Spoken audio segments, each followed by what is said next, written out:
welcome back to the channel. As you know, I've stopped filming my sessions because it's a ball ache, so I thought I'd talk to other strong women instead. So Bex has come down today, Rebecca CUMPSTY. She's won Britain's Strongest Woman a load of times, held the middleweight log world record. Bex, tell us who you are, what you do.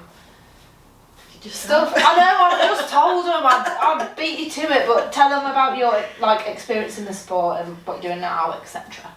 So I've competed for about 6 or 7 years. I've won Britain's twice. The current British record holder for log in the 82 category for 115 kilograms, and that's pretty much it. Strong, just really strong. So we thought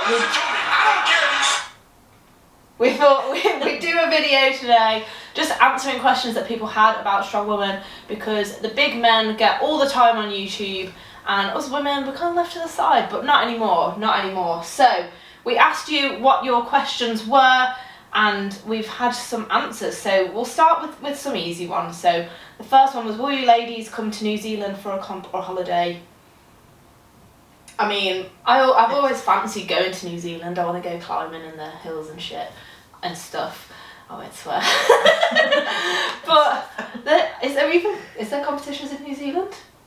Not that I'm aware of. No, I don't know. I think kind of Australia is more the Arnolds of Australia, but other than that, that's about as close as I'm going to get, I think. I fancied the Arnold Australia, but I don't know, is that even on at the moment? Because no one can go to Australia, can they, I don't think? I think they're due to open the borders. Exciting. We'll keep our eyes out. So then, what other ones did we have? It was another single one. Oh yeah. Where do you both see Strong Woman in 5 years? I'm not really sure. Because it's progressing at quite a fast track pace. I think, you know, we're going to be doing more stadiums or arenas and things like that, and hopefully eventually see it televised more. I mean, Glenn's doing great stuff with UKs and getting us a little bit of airtime with that, so yeah, just continuing to push forward and starting to build up the momentum that the men have got. Yeah, I think it has come a really long way. So when I started after you, so my first year was 2017, and at that time the Arnold Amateur was like, yeah, that was the best of the best. That was the top opportunity, and that was what everyone wanted to do. I think they did an invite World's Strongest Woman in Doncaster maybe around that time. Jenny, yeah. Sunny, Donna, all of those were in that, but that was just kind of an open show, a bit of a one-off.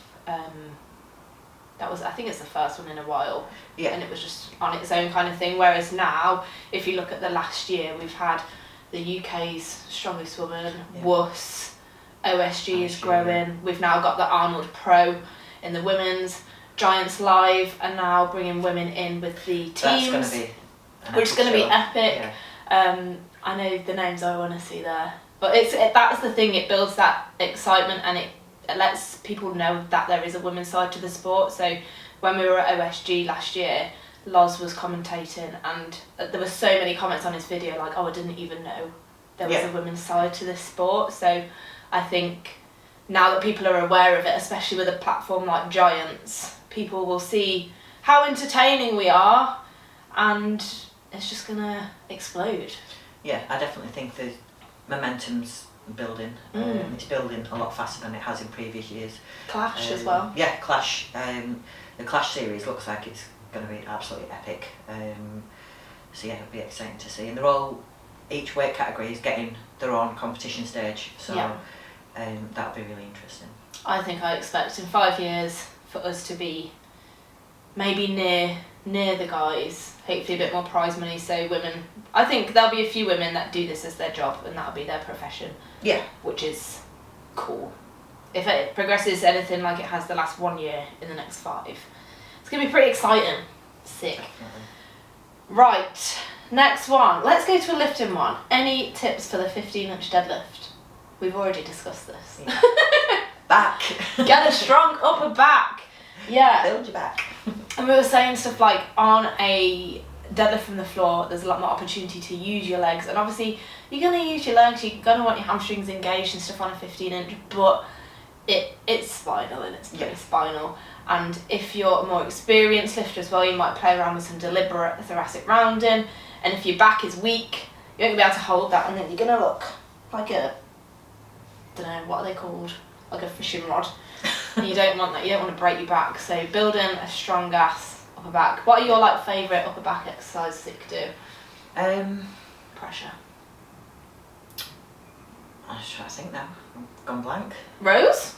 Yeah, I actually like the deficit rows using the football bar. Yeah. Because there's the crossover for kind of deadlift, but also stones, sandbags. Log pick up. Yeah, log pick Not up. that you're going to pick up a log like So- that, but you might do. Yeah. So strong upper back is the trick for 15-inch deadlift, and don't freak out if your back rounds slightly, because at that height it's going to. Just don't allow it to go into more flexion as you move. Just find a good start position and play around with your start position loads on 15-inch, I think is another thing, because it's going to be completely different to your standard deadlift height. It's going to be different to your 18-inch Yeah, height. and making sure that you're nice and tight when you start as well. Everything's locked into place, you know, your lats are locked and everything's pulled back. Yeah, man. Hope it helps. Cool. Next one we've got. Do you enjoy watching strongwoman competitions, or is it all about competing in them for you? I love it. Yeah, me Yeah, too. I still love it now. I love competing, I love watching, I love reffing. We did some first timers comps at Chaos and kind of novice comps and things, and just seeing everybody kind of coming through and starting the journey, but also that sense of achievement once they've finished it. It just kind of reminds you about why you started the sport, because I think sometimes when we get higher up and we start getting locked into prep and stuff like that, you kind of lose your passion a little bit and wonder why it started on some training days. It's too serious. Yeah, but when you're watching novice comps and seeing everybody support each other and that sense of community, I absolutely love it. Yeah, I've been going to more of the like grassroots comps recently since I've started coaching, and watching other people, like it's just such a buzz, and seeing people compete for the first time and they're like, I love it, or they get one more rep than they've ever got in training, or completely shock themselves. It's just such a nice feeling, and it, like you say, it reminds you of actually this is really fun, it's a cool sport, there's no need for it to become so serious. Yeah, and it's when you have that opportunity to talk to people at the comps and they start to tell you about their journey and why they started the comp, and you know, maybe they've lifted somebody who was a PB for the first time, or you know, you've heard somebody's backstory, and it just supporting people coming through. Yeah.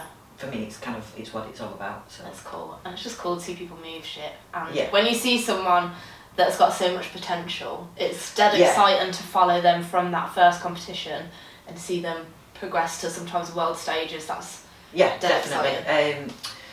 I can't think of a name now. From the Masters comp at the weekend on the pro side of it. Michaela, yeah. I think she'll be exciting to watch at OSG next year. So and Claire, this year even. Milo was right on her heels as well, wasn't she? Yeah. She's bodybuilding as well, which is I think Claire's bodybuilding shows kind of ties in with OSG, so I'm not sure she'd be doing it. But for somebody who just does it as a bit of fun in the off season, she's insane. Yeah, it's very cool. So yes, we do love watching Strongman as well, and even like watching World's Strongest Man and the giant shows and stuff. It's cool because I think I watch it and I'm like, the women's are going to be there one day. Yeah. And I find it, and it's just cool to watch people lift stuff up and see it be made into such a spectacle. It's mad. So yeah, if we're not at the shows, we always live stream it and plan the evening around the live stream. So definitely. Fab.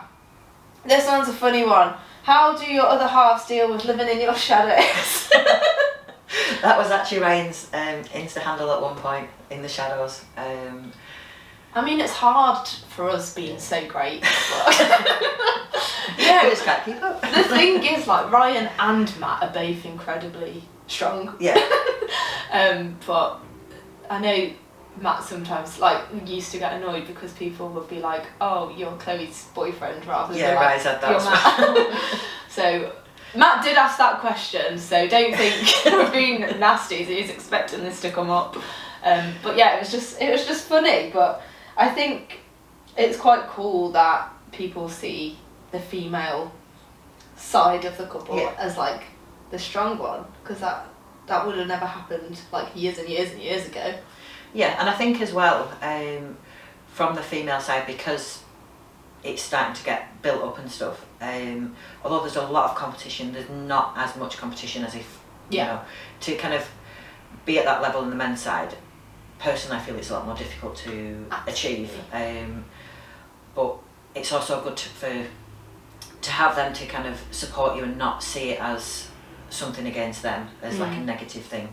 You know, because like me and Ryan have laughed about it and stuff, but 100% when we're at a comp and stuff, as much as I'm like, get away from me, I don't want to know you, he's like there in the background wanting to like help out and stuff. So. Yeah, Matt's dead supportive as well, and sometimes he'll say things like, why are you so obsessed with it? But then the minute I'm about to go into a session, he's like, so what are you going to do then? And like gets me really hyped up, so it's cool. And I guess that leads us nicely on to, how often do you have to deal with sexism in strength sports? We liked this question.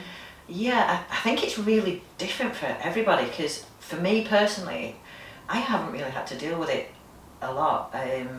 My experience has been kind of really positive. There's been maybe a few jokes in bad taste, but it's never been something that's been, I would call sexism. It's just been jokes in poor taste, and I'm quite a laid back person, so I don't really take anything to heart. It's just, maybe I'm a bit naive to it also. I don't know. I agree, and I think I was saying to you earlier that actually within the sport, I think men are very supportive of the women. Like any gym I go to, the guys, especially within the sport, are always like, oh, flipping it, what are you doing? And like really egging you on and encouraging you, like, what shows have you got coming up, and treat you like an athlete, not like a woman or anything different. They just treat you as another athlete, the same as definitely them. I know people have had really negative experiences, maybe on kind of Facebook or Instagram and things like that, you know, and it's really bad when that happens, and the fact that, you know, for some people putting the settings to avoid certain words and things like that, so it doesn't show up, because it's not always aimed at them, it's aimed at family and things like that, which makes it kind of a more negative experience. Yeah, to be fair, I completely forgot about that side of things, and like I was saying, I think most negativity comes from outside the sport. I've had a couple of videos that have gone viral on like Lad Bible and all of that kind of stuff for like a year or so ago, and the amount of comments saying, you look like a man, I can see your penis, look at your beard, blah blah blah blah blah, was like unreal. But like, I know I don't look anything like a man. I know I'm very feminine, and they're not personal attacks. I think it's people seeing something that either they can't relate to or they wish they could do. Yeah. So they say out of spite. It is just that kind of fishing, try to get comments, try to get noticed. They don't see a person. You know, that keyboard warrior. They don't see the person that's behind it, all the hard work that goes into it. But yeah, I think when you're face to face with people, it's a completely different response. And the worst comments I got were from women, not from men. So is that still sexism, or is that just bullying? I don't know, but yeah, we liked that question because it's interesting, because I think it depends on your perspective, like Beck said. If you take something as banter or you take it personally, I think it's more to do with how you receive things than what's going on. Yeah, I think for me, my approach to things is that everyone's entitled to an opinion. It might not be the same as mine, but I'm not going to let that dictate my day or ruin, you know, the rest of my experience. It's one person's opinion, so it doesn't really matter to me. And then I guess these are all linking in quite nice.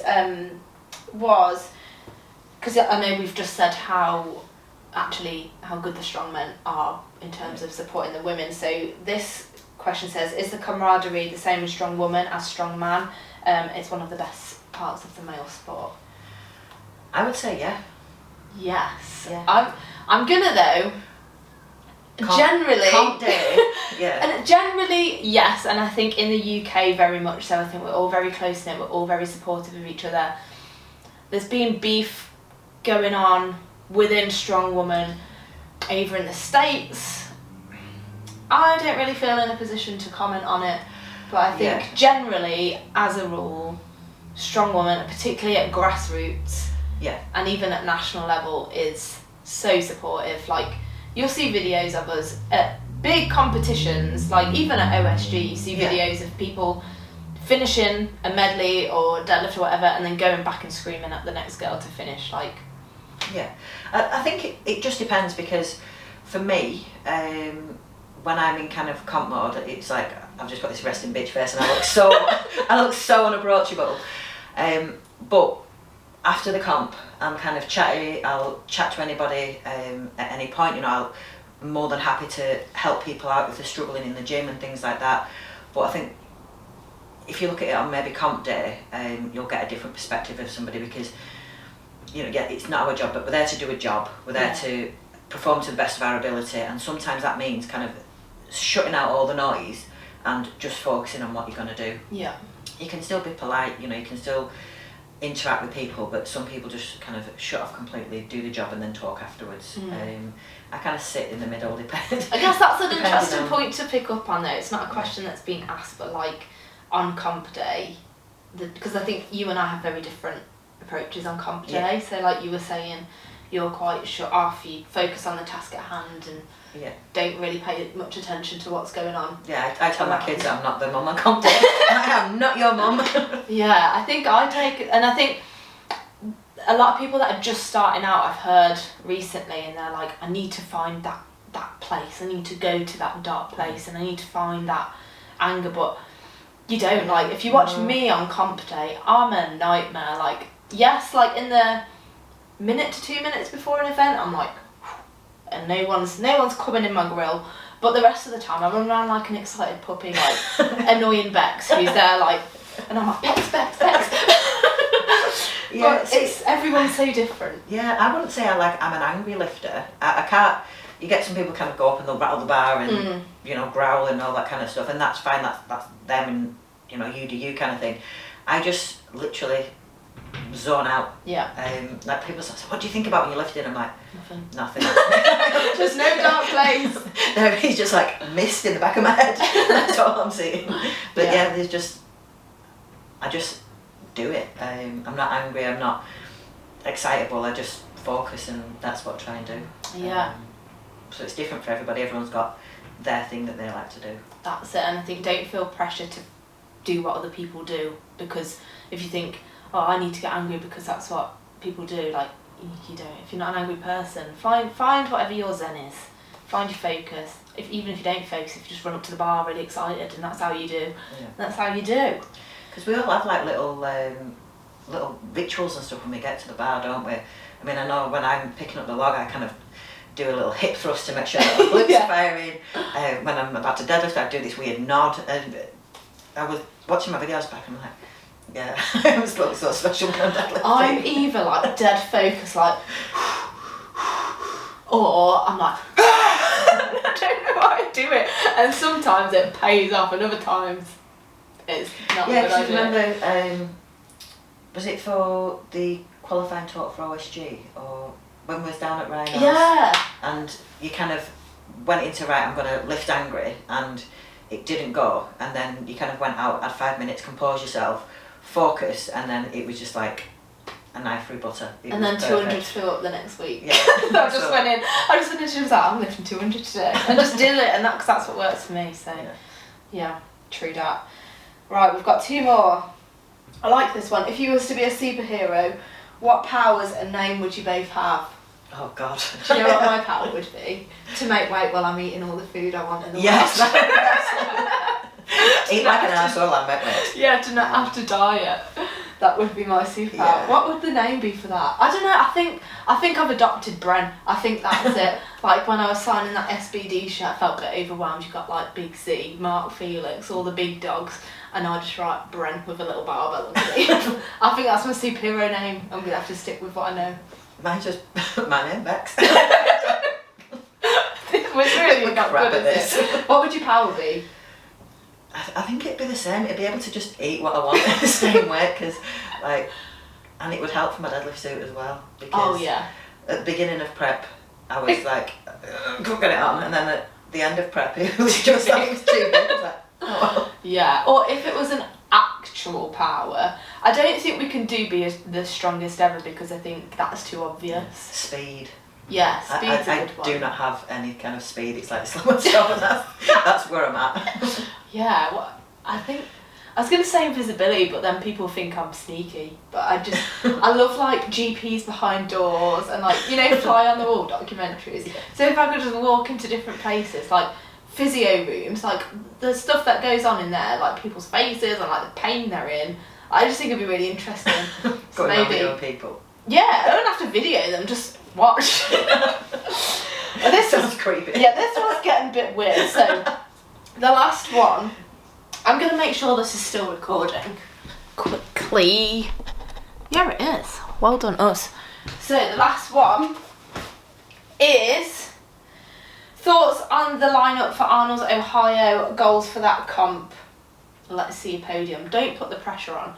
So this year's Bex doesn't come to that Arnold this year because she's becoming a nurse, which is exciting. Fun fact. And I'm broken. Yeah, she's broke, which isn't a fun fact, but no, but yeah, it makes your decisions for you. Yeah, definitely, because I wasn't going to go anyway because of my degree and stuff, and I can't half-ass anything. I've got to be all in. Yeah. So that's where I'm at the minute, and then yeah, I'm broke my shoulder and my knee, so that kind of took that away as well. Yeah, it'll get fixed. And the fun fact I was going to say that you might not know, Beck's a student nurse in mental health, and I'm a registered nurse as well, so something different. We're not just strong women, we do other things. But yeah, Arnold, we were just saying we don't really know the lineup, especially for the amateurs. I don't really know. Just released a pro lineup, haven't they? Yeah, so the pro lineup is crazy. One of the best that we've had, I think, because a lot of the time there's more lightweights in the mix, which is great to see, but they're not ever going to be as competitive because they're so much lighter. Well, she was a lightweight when she qualified, is Rebecca Loach. And she's put on quite a lot, so I don't think she'll look out of place on that stage, which is cool. And I think she's done it for the purpose of the pro show. So but yeah, there's Rebecca, Donna, Andrea, Sunny. I'm thinking, is Sunny not in it? No, Corey Butler. Corey. Melissa Peacock. Hannah Lindsay. Nadia. Is she in it? I'm sure Nadia qualified for it. I could be wrong, but she Shall I get it up? Shall I get it up so we don't miss anyone out or make anything up? Because she won one of the Americas, didn't she? American Nationals. Strongman. Cool. I'm sure they put up a post. Unless she has to do the thingies again, and Olga. So, Olga. So we've got Hannah Lindsay, Victoria Long, of course. Yeah. I forgot. Andrea, Donna, Anna, Swedish Anna. I can't pronounce. Anna Hodge. Oh yes. How do you pronounce the surname? Sorry, Anna, if you're watching. Corey, Rebecca Loach, Melissa Peacock, Gabrielle Bergazola. Is that how you pronounce it? Yeah, she won one of the. I'm dyslexic. I have no idea. Yeah. Sorry, we can't pronounce anyone's surname. So she won the America's Strongest Woman, right? Middleweight, I think. Yes. Yeah. So that will be exciting to see. And Olga, who is just an athlete. I love Olga. She's amazing. Every time she just looks so unsuspecting, but is so consistent across the board. I don't think I could actually call it on this show because I like Melissa Peacock. I'm gonna say. Do you know what? No. It's so hard to call. I really don't know. I think people up there are going to be. Donna's always up there because statically she's getting stronger. Her endurance and everything. She's unbelievably consistent and experienced. I mean, look at her at UK's. Her experience absolutely shone through. Yeah. Melissa Peacock, again at WUS, she absolutely excelled. She's an amazing athlete, and Olga. Yeah. I think that would be a good podium. Yeah, I think them will be kind of my top three. Yeah, but I think if anyone slips up even a slight bit, it's gonna really. There's gonna be no room. It's gonna be close anyway, but it's gonna be exciting to watch. Yeah. And then with regards to the amateurs and. Probably just offended loads of people there, but I know we're not. We're just creating discussion. You know, that's what the men do. we're not trying to copy the men, but we need to. People, I was talking to Rhiannon about this actually. Like, people get too offended when we talk about the women's side of the sport, that we're like leaving people out, but it's not like in tennis or football. You talk about athletes. It's just personal opinion excitement. of like people who you follow. And so I think it'll be cool. And then, like, I don't really know the amateur lineup, to be honest, and I've tried not to look at the lightweight women and just crack on. I mean, Podium is obviously the goal, but we'll see. Came 4th last time, so an improvement on that would be nice. Yeah, I think you'll go and underestimate yourself again. So the thing is, so when I first saw the events, I was like, I could win this. And then there's this weird, so you know we talk about like the mental thing of prep, and I go between like, I could do really well, but then it's like, I don't want to become complacent. And then I'm like, oh, like this is hard, like it's heavy, it's quite heavy this year. So then you doubt yourself, and then you go and you think you're going to do well, and it's just this constant. If I had a flawless performance, I think I could do all right. Yeah, and I think it's that thing as well, for me, at a comp, you get those people who look at all the competition and look at what they're doing and kind of measure themselves off that, whereas I'm more of a, do you know what, I'm just going to do me and focus on what I'm doing, and as long as I've put in the best performance possible, then I'll be happy. Absolutely. So yeah, I think as long as you're focusing on building on you and just kind of improving each week, which you are doing. When I'm not having a break. No tears. Yeah, we just trained today and I got through the session. I was like, Bex, I didn't cry. So that is cool. But yeah, it will be fun, and I'll be on the phone to you all week, I'm sure. Like, help me. But it'll be fun, and this has been cool. If you have any questions or any other strong women that you would like on the channel, if you want to see Bex again, because obviously she's sick, and I see Bex loads anyway, so she'll be a common occurrence. But yeah, if you have any people you would like to see on, or any questions that you have, anything in particular you'd like to see, put it in the comments. Any final words? No. More than a few words. Yeah, we've said a lot of words. So like, subscribe, click the little bell thing, share it if you enjoyed it, let people know about this wicked sport, and see you at the next one. Sick.